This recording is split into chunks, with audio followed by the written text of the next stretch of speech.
I'm about 38 years old. I was born in a Hindu Brahmin family, born in England, raised up between England and India. I embraced Islam about 23 years ago. I was 15 at the time, 15 to 16. My uncle had died in very tragic circumstances around about the age of 15. And in the Hindu tradition, the eldest son has to perform the final funeral rites. And so he only had 3 daughters. I was the son of his elder brother, and I counted as his sort of eldest son. It was very close to him. So I ended up going to Banaras, which is a place in India, sometimes pronounced as Vanaras, which is a place where they perform the final rites, and where usually the body is taken, burnt, and turned into ashes, and flowed into the Ganges. So I went there, and I had to do a series of rites for my uncle. And at the final point, I even, saw the ashes of his body, and I saw this along the ghat, along the area where a lot of bodies are being burnt regularly, and they turned into ashes, and they literally flowed into the water. It kind of struck me that life is, at least the way we think of it, is very impermanent. And the whole idea of death as being so close was something that really, really struck me. And so from the age of about 15, I started looking into what death means in other traditions and the afterlife. And being a Hindu, I looked into my own tradition first, and the whole idea of rebirth and karma and so on was something that I was looking into. And then I started looking into other religions, Judaism, Christianity. And one of the things that I always held on to was that there's lots of different paths. All these religions are fine as long as anyone takes a religion, and they're all reaching to God at the end.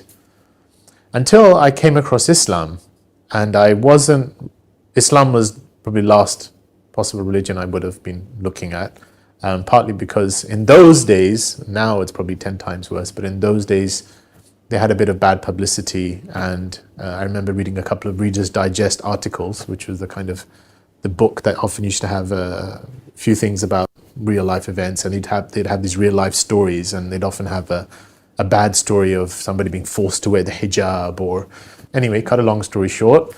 When I started looking at Islam, what struck me was it didn't appear what it should have appeared to be.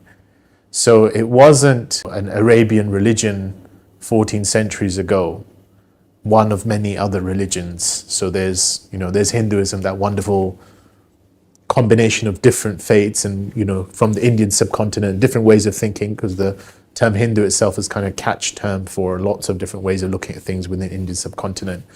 And then you had Judaism, which is kind of the people of Judea, the people of Israel, the tribe, and so on.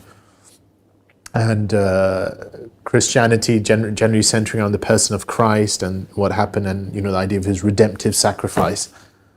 But Islam was kind of giving a more broader message. For starters, the Prophet Muhammad, who's, at least to my mind, seemed the founder of Islam, is not mentioned in the Quran apart from 3 times. And the Quran's got a whole chapter on Mary. Well, she's not Arab, technically, in my mind. And then there's Abraham popping up, and Noah popping up, and Jesus popping up. And what's that got to do with, Arabia at that time? And then a different narrative started emerging. So the first narrative I had was there's lots of different paths, everyone's going to God. And then a different narrative emerged, which is God is one, and the essence of his path of submitting to that oneness is one. And he has been sending different messengers to each and every nation from the beginning of time until now. And that was, Adam was the first. And that religion, for all intents and purposes, in Arabic could be called Islam, or that way could be called Islam, but that is the one path, that is the path of God. And it's broad enough to accommodate these various things. And when I struck that, it was kind of, whoa. Now this is a challenge, because I could sit back in my comfort zone and say there's lots of different ways, and we're all one big happy family, all you need is love, and all of that stuff. And Bob Marley's one love, one life, and all that stuff. But then I've got this message saying, this is it, this is the truth, and this is just the final embodiment. But that truth has been coming from the beginning of time, and it will keep coming, because that truth is the message of the cosmos. That truth is the message that's being shown to you over and over and again. And so then it was a bit of a thing. That doesn't fit the Islam that I'm reading in Reader's Digest, or today they could just say the Islam that you see on television, or the Islam that is constantly being bombarded. It's a deeper Islam. It's the Islam of the soul. It's the Islam that at some point it's like, I think I know this. And so that process, initially it was a kind of a, how do I debate with this? And I had a couple of friends at school who started to get more into their practice of Islam. And so I used to often debate with them women's rights and, violence in Islam and all my little things. And I was quite good with words, so I found that I would win the arguments, but when I left them and I went home, I would lose the debate. Because at some point I knew that I was winning with points, but there's a deeper level of conviction that had started to rise in my heart about what's being said. And so the whole process just kept going, and I feel, looking back now, God sort of created a conflation of events that were happening at that time. And I was being exposed to Islam in different, people close to me. So my school teacher, she actually embraced Islam.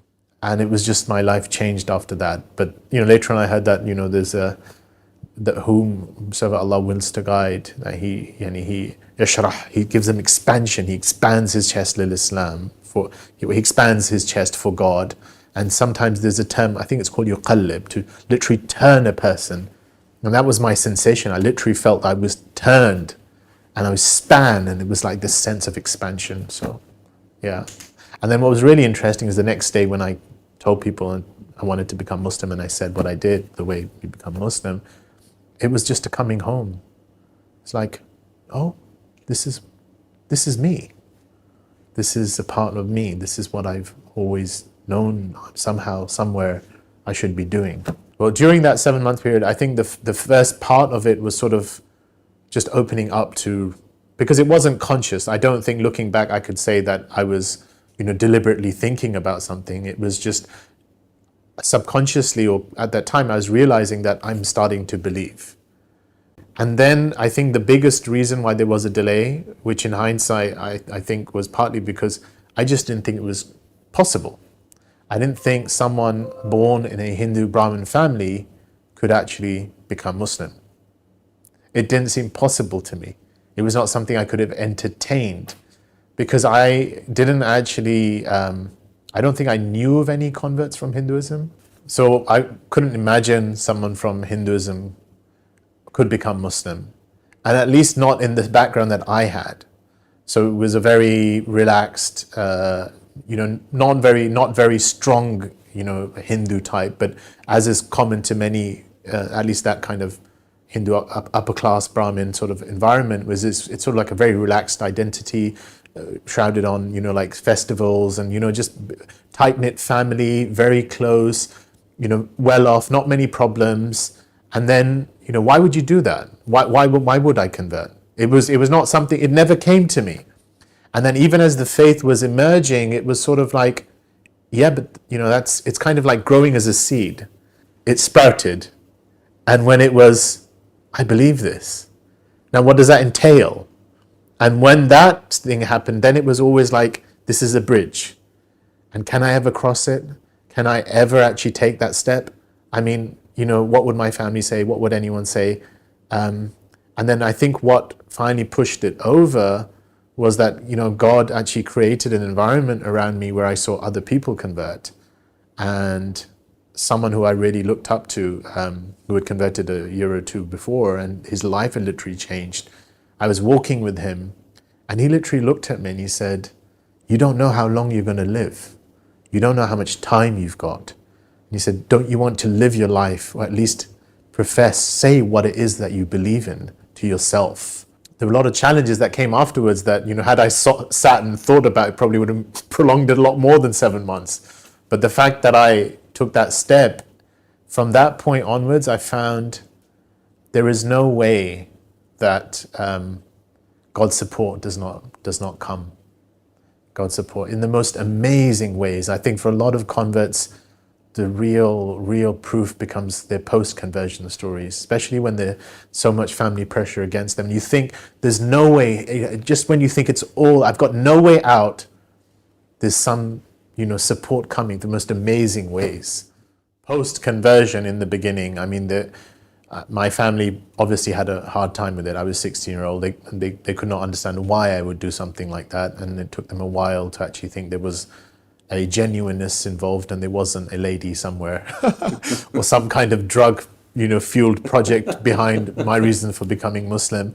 But to cut a long story short, there were a lot of trials, there were tribulations, but I did go ended up going from England to India where my parents were residing. I was there for a couple of years. But I found within that a sweetness and God always providing support just when it got difficult.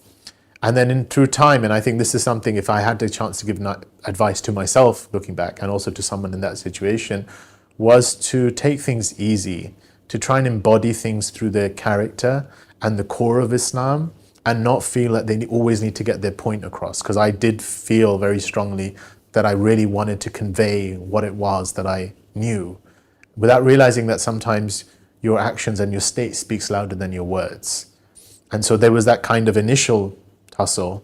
But I think as my family got to know me better, and my immediate family, and time itself has a healing, is that now, I mean, it's my immediate family really, there's a real closeness.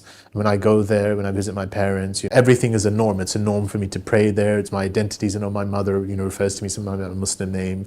I go on Friday prayers, and but there is an element of respect, and my dad is always really keen on Islamic speakers, and so there is an element of that, and I think a lot of that is kind of just through trying to just also a reassurance of just a very human level. You are their son, you are the person that they've known, and to the degree that at your core you're still who you were, and you're just trying to be more genuine in that, and what Islam's calling us to. So that's there, yeah.